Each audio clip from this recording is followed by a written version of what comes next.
I found my daughter and grandson living under a bridge. I froze. For 3 years, I believed they were in Australia starting a new life. My son-in-law made sure I did. He said they'd left after our fight, that they'd never come back. I buried that wound and tried to move on. But standing under that bridge, seeing my little grandson's face smeared with dirt and fear, I knew something far darker had happened. When I brought them home, I thought the nightmare was over. I was wrong. Because the truth, my daughter finally confessed about her husband, shattered everything I believed about family, trust, and love. Before I share my story, I'd love to know you are here with me and listening to me. Comment, hi below, or tell me where you're from. I love hearing how far my story reached. Sometimes knowing someone is there makes all the difference. Thank you. And now, let me tell you everything. If this story touches your heart, please subscribe to my channel. My name is Vesper Montrose, and this is the story of the day I learned that even a mother's forgiveness has limits. I wasn't supposed to be in New Mexico that week. I'd left Boise telling myself it was just a short trip, a breath of air before I drowned in silence. The factory Montrose Confections had been quiet for months. The copper pots empty the smell of caramel, fading into something that felt like grief. My daughter Calla hadn't spoken to me in 3 years. The last words she'd said before slamming the door still haunted me. If you can't accept my husband, you'll never see me again. Then came the message. We're moving to Australia. Don't look for us. Damon, her husband, made sure I believed it. I buried my guilt the way I buried sugar in the pot, too much heat too long, and it turned bitter. That afternoon, Santa Fe glowed with the kind of light that makes you think the world is gentler than it is. Musicians played in the plaza, lavender hung in the air, and I tried to forget the ache in my chest. I sat by the fountain watching people laugh and told myself I could start over. That's when I noticed him, a little boy, barefoot dirt on his face, hugging a one-eyed teddy bear. He wasn't begging or talking, just sitting there staring at a piece of cookie that had fallen near the curb, torn between hunger and shame. Something inside me twisted. I bought a pastry from the bakery across the street and knelt in front of him. Here, sweetheart, I said softly. He flinched, but when his eyes met mine, everything inside me stopped. On his right temple was a small birthmark shaped like a teardrop, the same one every Montrose child had a quirk of blood we used to joke about. My heart stumbled in my chest. He reached out, hesitated, then whispered, Grandma. The sound cut through me like glass. I couldn't breathe. My knees gave way and I just stared at him, at that tiny hand clutching the teddy bear. Before I could speak, he took my wrist. Come, he said, his voice trembling. Mom's waiting. He led me down a narrow trail toward the river past the streetlights and into the cold shadow of the Santa Fe Bridge. The air turned damp, filled with the smell of rust and rain. Beneath the bridge, cardboard boxes and plastic bottles lay scattered like fragments of someone's life. Then I saw her, Calla, my only child. Her hair was matted, her face pale under layers of dust. She was sitting against the wall, holding her knees to her chest, a torn hoodie draped around her shoulders. When her eyes met mine, she froze. For a second, neither of us spoke. The river hummed below, and the world shrank to the space between us. Mom, she whispered, her voice cracking, I'm sorry. Don't look at me like that. I wanted to ask everything, why, how, what happened, but my throat refused to work. I just knelt beside her and pulled her and the boy into my arms. The smell of smoke and dirt mixed with the faint scent of her hair, and all I could think was that my daughter had been surviving, not living. We're going home, I told her, even as she shook her head, whispering, No, Mom. Please don't tell him. I didn't ask who him was. I already knew. I pressed my coat around her shoulders and turned toward the street. That night, under the pale light of the bus terminal, I bought 3 tickets to Boise. Calla sat silent, clutching Jamie's teddy bear, her fingers trembling as if she feared the world might snatch it away. I didn't know what we'd face when we got home, but I knew one thing. Whatever she was hiding, I would uncover it, even if it meant reopening every wound we both tried to bury. The last thing I remember from that night was the bus pulling away headlights, slicing through the desert dark, and Jamie asleep on my lap. His tiny birthmark glowed faintly under the flickering cabin light, a teardrop that bound us all together in ways we didn't yet understand. The bus rumbled through the desert like an old memory refusing to die. Jamie slept with his head on my lap, clutching his torn teddy. Calla sat by the window, her face turned toward the black horizon. I took the scarf from around my neck and draped it over her shoulders. "You're freezing," I said quietly. She didn't answer at first, just let out a breath that sounded heavier than exhaustion. Then, like a dam breaking, words began to spill out. "Mom, he said Australia would change everything she began. He said we'd start over, make real money, give Jamie the life we couldn't here." She laughed bitterly. "I believed him. He told me to sign some papers, authorization forms, he said. Proof of finances for immigration. I sold my car, emptied our savings. He said he'd handle the tickets and the embassy appointments." Her voice shook. "On the day of the flight, he took our passports, said he'd check us in, told me to wait with Jamie near the gate. I sat there for hours, Mom, watching families board, listening to announcements I didn't understand. When I realized he wasn't coming back, I tried calling him. His number was disconnected." She wiped her eyes with the sleeve of her hoodie. "A week later, I got a message from an unknown number. It said, 'Thanks for signing. Live however you want.'" The words sank in, slowly, like poison. I gripped the edge of my seat, trying to steady my hands. "Why didn't you call me Calla?" I asked. She turned toward me, eyes red. "Because you told me once, if you choose him, don't come crying back. I thought you'd hate me." The bus hit a bump, and Jamie stirred, murmuring something in his sleep. I tucked the scarf closer around him. "I never would have hated you," I said, but my voice broke. I was angry, not heartless. Calla stared down at her lap. After he disappeared, I had nothing. No documents, no money, no place to go. A woman I met at a shelter said she knew someone in Santa Fe who could help with legal papers. I went there because I thought maybe it was true. Her lips trembled. But he was Damon's friend. He said he worked for an agency, asked me to sign another form to process my visa. I didn't know then it was just another trap. After that, he vanished too. She took out an old phone from her backpack. The screen cracked like ice. I kept this even when I sold everything else. She showed me a string of messages, numbers, threats, and one voicemail, Damon's voice, cold and deliberate. "You'll regret crossing me, Calla, and if your mother finds you, she'll regret it too." I stared at the dim glow of the screen, my reflection warped on the glass. My daughter had been hunted, not lost.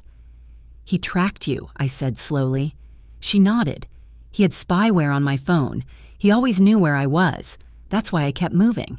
That's why I never called." The bus stopped for fuel in Utah. The air outside was sharp with diesel and coffee. I watched her stand by the vending machine, shoulders shaking. For a moment, she looked like the little girl who used to help me stir sugar on Christmas mornings, the one who smelled of vanilla and laughter. When we got back on, I placed my hand over hers. "Listen to me," I said. "This isn't your shame. It's his. You and Jamie are coming home, and I'll make this right." She looked at me through tears. "Mom, you can't fight him. He's not just cruel, he's smart." I smiled sadly. "Then he's never met a mother who's lost everything and lived to fight back." The rest of the ride was quiet except for the hum of the road and the soft breathing of a child who for the first time in years was sleeping safely. I watched the dark blur of mountains roll past the window and realized something I hadn't felt in years. The storm was coming, but this time I wasn't afraid of it. I was ready. By the time we reached Boise, dawn was pale and cold, washing the streets in a thin silver light. The bus hissed to a stop beside the station, and for the first time in years, I saw my house again, small, white-trimmed, the sign Montrose Confection still hanging above the window. It looked just as I'd left it, though time had somehow turned its neatness into loneliness. I unlocked the front door, and the familiar scent of sugar and vanilla drifted out faint, but comforting. Jamie's small hand tightened around mine. "Is this your house?" he whispered. I smiled. "Ours now." Inside, I ran warm water for the bath while Calla stood frozen by the doorway staring at the family photos I'd never taken down. Jamie giggled as bubbles formed around his knees, his little toy boat bobbing along. I washed his hair, combed out the dirt, and when he stepped out, I wrapped him in a towel that smelled faintly of lavender. I cut his nails, dressed him in a knitted sweater I'd made years ago, the one with the cypress tree pattern, and watched him beam at his reflection in the foggy mirror. Calla lingered by the kitchen counter, looking small against the yellow light. I handed her clean pajamas and said softly, "The bathroom's yours." She hesitated. I don't remember what hot water feels like. When she came back, her hair still damp, her eyes were red. She looked younger, but fragile like glass, just out of the kiln. That evening, I made dinner the way I always did when life felt too big to face chicken soup, simmered with rosemary cornbread, warm from the oven, baked apples with cinnamon sugar melting down their sides. The house filled with the smell of brown butter, and something in Calla broke. She covered her face with her hands and began to cry. "It feels like I'm human again," she whispered. I said nothing, only reached across the table and placed my hand over hers. After Jamie fell asleep on the couch, I took Calla through the back door into the workshop. The copper kettles gleamed softly under the lights, and the air carried the scent of sugar just before it turns to caramel. "Your grandfather started this place after the war," I told her. "He said sweetness is the only thing worth passing down." I showed her the molds he'd carved by hand, the ledger with our first Spokane contract, the expansion plan for Salt Lake City, all the dreams that had kept me going. She listened silent, tracing her fingers over the old wood of the counter. "We'll rebuild your documents tomorrow," I said. "Birth certificates, IDs, everything. But for now, no calls, no messages. We keep this between us." She nodded slowly. Later that night, after everyone was asleep, I sat at the desk in the corner of the workshop and opened my laptop to review pending orders. As the screen flickered to life, I saw a new email waiting no sender name, just an address I didn't recognize. The subject line read, "You won't keep them safe for long." My breath caught. The timestamp was from 2 days ago, right before I'd found them. I clicked it open. Blank body. Only one attachment. A low-resolution photo of the Montrose sign outside the house taken at night. My stomach turned. I deleted it, then checked the account history. Another alert, a paid advertisement under our company's name, had been launched from an unknown source the previous week. Someone had been buying targeted posts promoting cheap, toxic candy. I stared at the data trail until my eyes blurred. Damon's writing style had always been distinctive short sentences, taunting like he was whispering over your shoulder.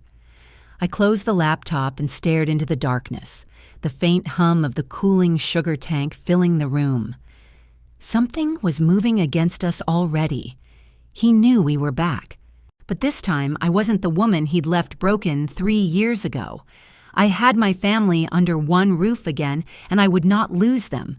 Tomorrow, I would call Lyra Chen, the attorney I trusted most, and I would begin locking every door, not with fear, but with preparation.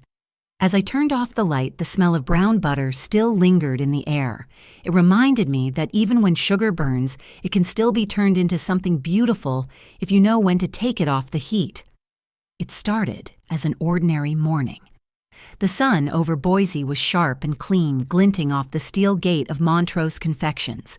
Inside, I was sealing boxes of toffee bound for Spokane when I heard the low growl of an engine outside, the kind of sound that doesn't belong on our quiet street.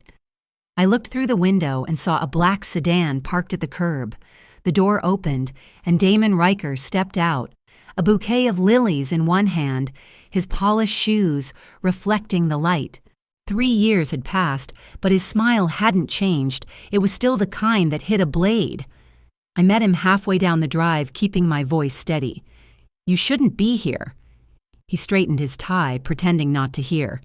"I came to see my wife and my son. You've kept them from me long enough." "They don't want to see you," I said quietly. He leaned closer, lowering his voice. "You think you can decide that? You think this little candy shop makes you untouchable?" He glanced toward the house, then smirked. "If you keep standing in my way, I'll make sure everyone in Boise knows what kind of woman you really are, the one who destroyed her own family." I didn't answer. I just stared until his smile faded. "Leave," I said finally, "before you lose what little dignity you have left." He dropped the flowers at my feet and walked back to his car. The sound of the engine fading down the street felt like the first crack of thunder. 2 days later, it hit. My phone buzzed endlessly. Notifications, calls, messages. A new account on social media had surfaced. Broken Dad is C. Its first post read, "My mother-in-law kidnapped my son and ruined my business." There were photos, Jamie's old snapshots, our toffee boxes beside false labels claiming chemical contamination. Within hours, a video appeared online showing a child crying. His face blurred a caption, claiming he'd gotten sick after eating Montrose candy. The video was fake, crudely made, but people believed it. Orders began to vanish. One partner in Spokane called hesitant. "We need to pause the shipment, Mrs. Montrose, until this is cleared up." I sat at my desk listening to the phone ring and ring. Calla came running from the living room, pale as flour. "Mom," she gasped.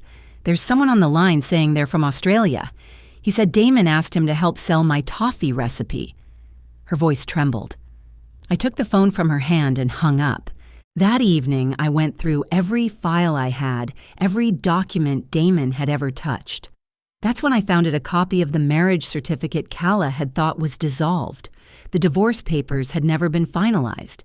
Damon still had legal grounds to claim marital assets, even the business if he twisted the narrative.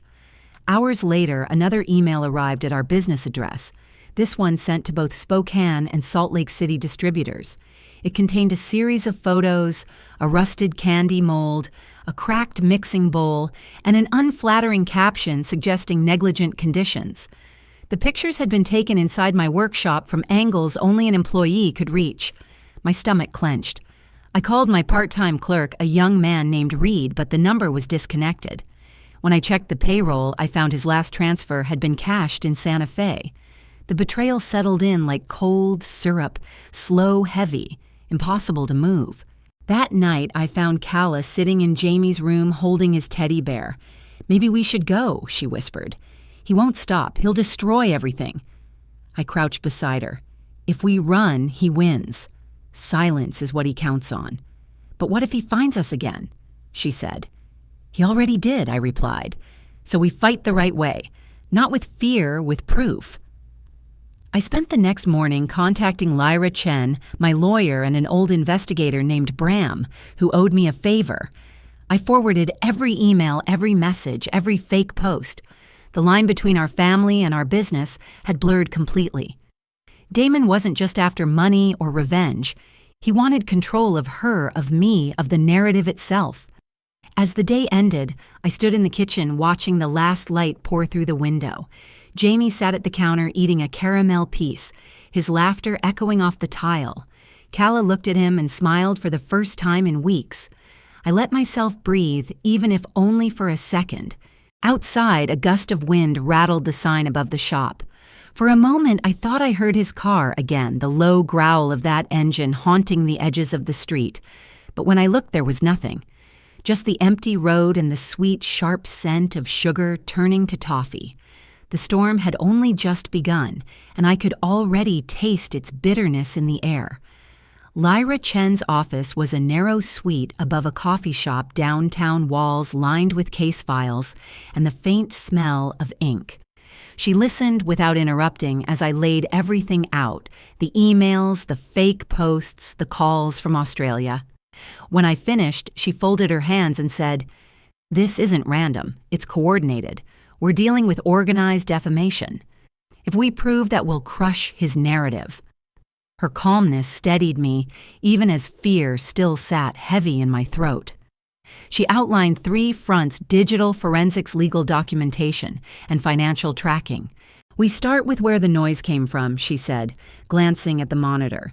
"That's where Bram Kincaid entered retired Detective Blunt as sandpaper still sharp enough to smell deceit in a single sentence. He accepted the job without a smile. If this guy built a web, he said, we'll follow the string back to his hand." Bram's first report came within a week.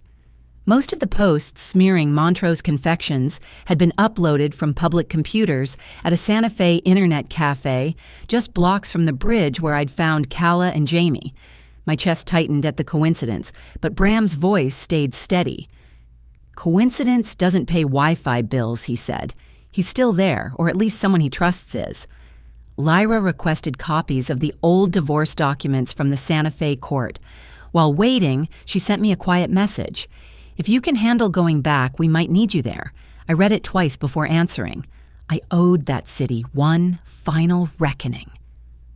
We flew down 2 days later. The desert air smelled of rain and gasoline. The internet cafe looked the same, fluorescent lights buzzing walls plastered with postcards. The manager, a tired man with a kindness that had survived too many storms, recognized Damon's photo instantly. "He used to sit right there," he said, pointing to the last booth. Same chair, same laptop every Thursday night. Paid cash. Kept his screen turned. He pulled out an external hard drive. "Security footage goes back 6 months. I was about to erase it, but maybe you'll need it." On the footage, Damon sat typing furiously, his reflection flashing in the glass window behind him. The timestamp matched the first viral video. My stomach turned. Calla covered her mouth. "Mom," she whispered, "he never stopped watching us." The next morning, Lyra called with news from the courthouse. She'd obtained a sealed addendum from the old divorce file, a document Damon had signed himself. It was a voluntary declaration stating he'd received full compensation for all joint assets and would make no future claims. His signature was clear notarized, dated. It was the first stone of truth we could throw. Bram's work unearthed more. A string of emails between Damon and a well-known food blogger revealed payments for fabricated reviews, titled, "How a Candy Shop Almost Killed My Child." The attached invoice was signed under a pseudonym, but the bank routing number matched Damon's account. The final blow came from the bank records. Damon's supposed move to Australia had never happened. Instead, his account showed regular withdrawals from Santa Fe and a $20,000 deposit from a cryptocurrency exchange in Melbourne the same week the defamation campaign started. He'd never left the country. He'd been hiding behind a digital curtain. That night, I sat with Calla in the motel room. The footage paused on Damon's face, frozen mid-typing. The glow of the screen threw his features into shadow, the eyes flat and cold. Calla's voice was small. "I thought I loved him." She laughed weakly, shaking her head. "I thought he loved Jamie." I took her hand. "He loves control. That's all he's ever loved." She began to cry, not from fear, but release. For years she'd carried shame like a secret wound, but now the infection was exposed to the light. As dawn broke, Lyra packed the files into a thick envelope. "We have enough to open a countersuit," she said, "but once we file it becomes war." I nodded. I'd already made peace with that. I wasn't fighting for revenge anymore. I was fighting for truth, something sweeter than any candy I'd ever made. Still, as we drove out of Santa Fe, I couldn't shake the feeling that Damon was ahead of us, reading our every move. He'd spent years perfecting the art of control. He wouldn't stop just because we'd found the strings. I looked at Calla sleeping beside Jamie in the back seat and made myself a silent promise whatever came next. I'd keep the truth alive even if it cost me everything I had left. Rain came that night, drumming softly against the windows of the house. The machines in the workshop were silent for once, the smell of sugar replaced by damp wood. I found Calla in the kitchen barefoot, rummaging through drawers like someone searching for air. "What are you looking for?" I asked. She hesitated, holding a small phone, its screen cracked and black. "I need to see something," she whispered. We sat at the table while she powered it on. The battery flickered, and then the messages appeared, years of them stretching back before she disappeared. Threats, commands, the same words repeated over and over. "Don't disobey me. You'll regret this." One recording opened with Damon's voice sharp and low. "If you ever talk, I'll make them believe you're insane." The last message was sent the day she vanished. "Remember, if your mother finds you, she'll lose everything." I felt a coldness crawl through me that no blanket could touch. "He made you sign something, didn't he?" I asked. She nodded. "He said it was insurance paperwork for the trip. It was a statement saying I had mental instability and needed treatment. He said it would help with our immigration screening." I didn't know. Outside, thunder rolled. I turned the phone in my hand, feeling its weight like evidence carved from pain. "We'll use this," I said. "Every word he ever said will come back to him." The next morning, the storm hadn't stopped, but the headlines had changed. "Police investigate child endangerment at Montrose Confections." There was a photo of our storefront, my name spelled wrong, but still recognizable. My phone rang until my head buzzed. Lyra's voice came through. "He's moving fast. He's filed for custody, claiming Kala's unfit and mentally unstable. He's using the statement she signed." By noon, reporters were outside the gate. I closed the blinds and turned off every light. Kala sat in the corner holding Jamie so tightly, his teddy bear dropped to the floor. "He's going to take him," she whispered. "He's going to take my son." I knelt beside her. "No, he's going to try. That's different." I called Lyra again. Within hours, she filed for an emergency protection order. Bram joined us, bringing printed transcripts of the recordings the blogger invoices and a forensic log proving Damon's interference with our systems.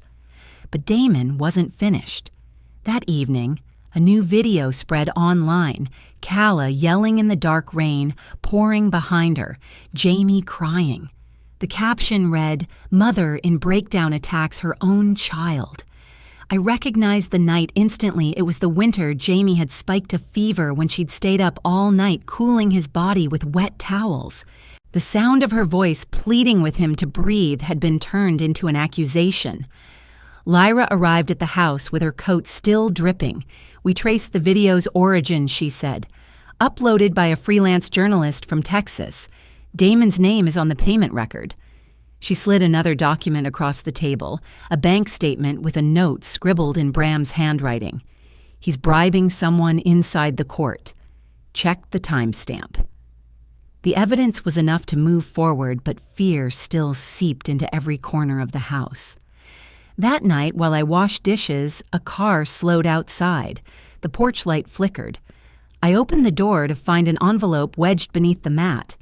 Inside were photographs Kala and Jamie through their bedroom window, taken from the darkness outside. I felt the air leave my lungs. Someone had been watching us again.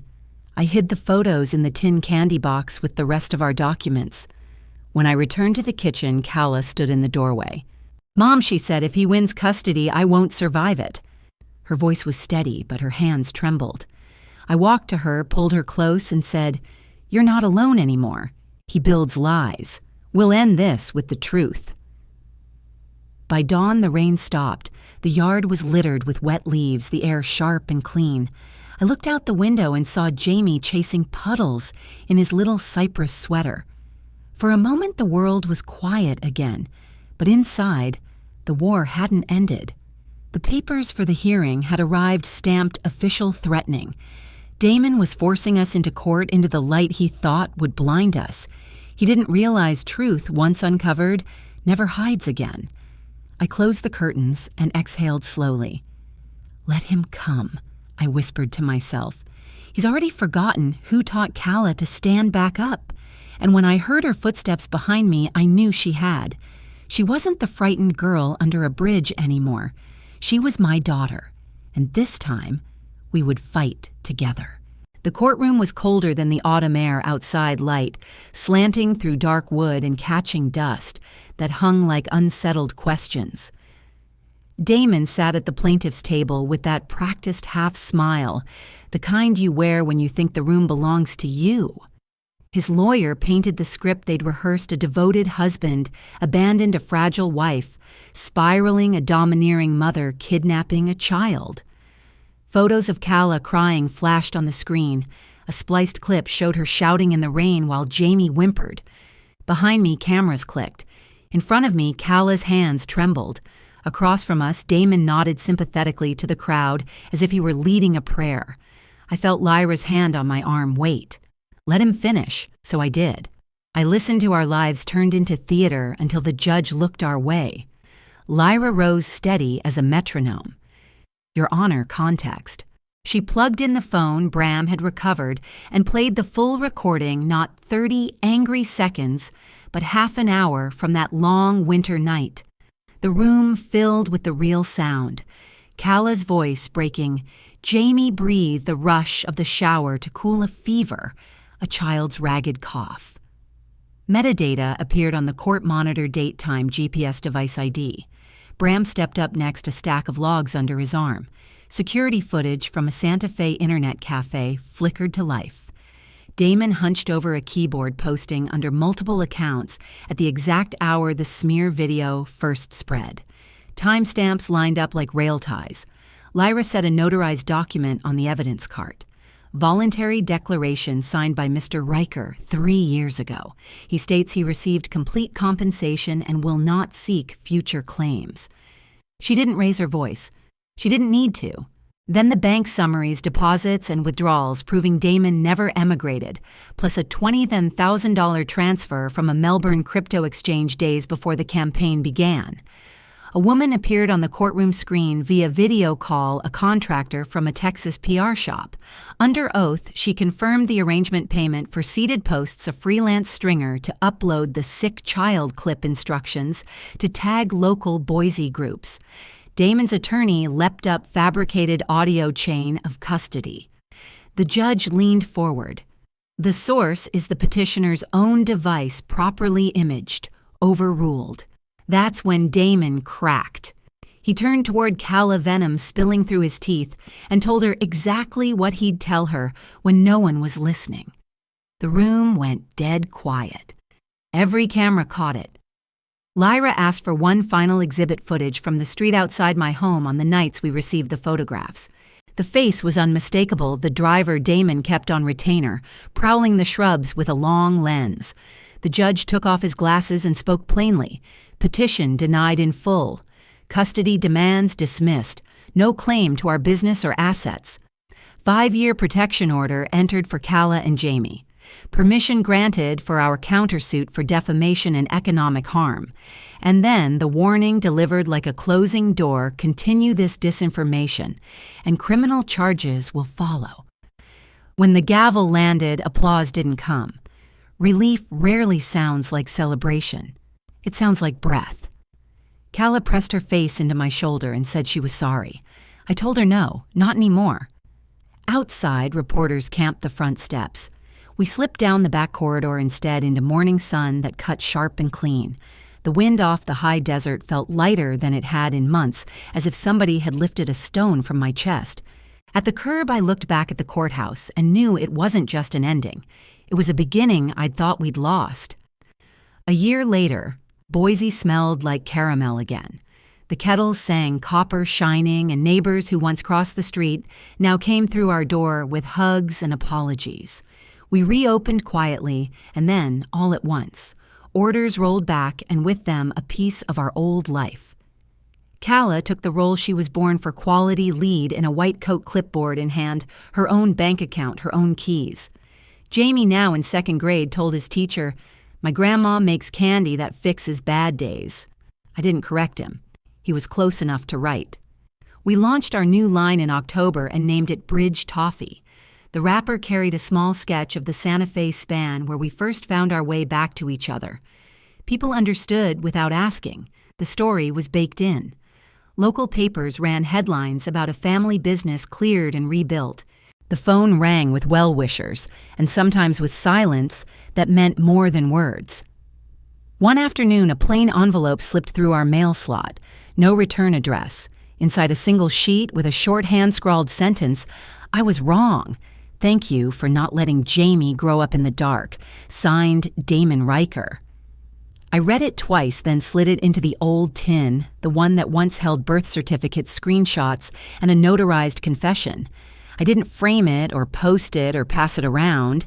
It lived there quietly, not as absolution, but as a marker on the map of where we refused to remain. When a reporter asked if I regretted anything, I told her the truth. No. Even bitterness is an ingredient in candy. You just have to know when to take it off the heat. She smiled, wrote it down, and left with a bag of bridge toffee for the newsroom. By winter, the shelf behind the counter had changed. Jamie's one-eyed bear, stitched up and clean, sat beside a glass jar of toffee. The tin that once guarded our evidence now held thank you cards in untidy loops and careful block letters. From proof to trust. From fear to something you could put your hand on. On the morning we hit our first 1,000 bars sold, I broke the inaugural piece from a fresh sheet. The sound, a clean, bright crack, cut through the room like a line drawn between then and now. Calla laughed under the factory lights, freckles bright, and Jamie chased sugar dust through the air. For a long second, I let myself stand still and memorize it. Light on copper butter in the air, the two people I once thought I'd lost moving easily through a place that was always meant to be theirs.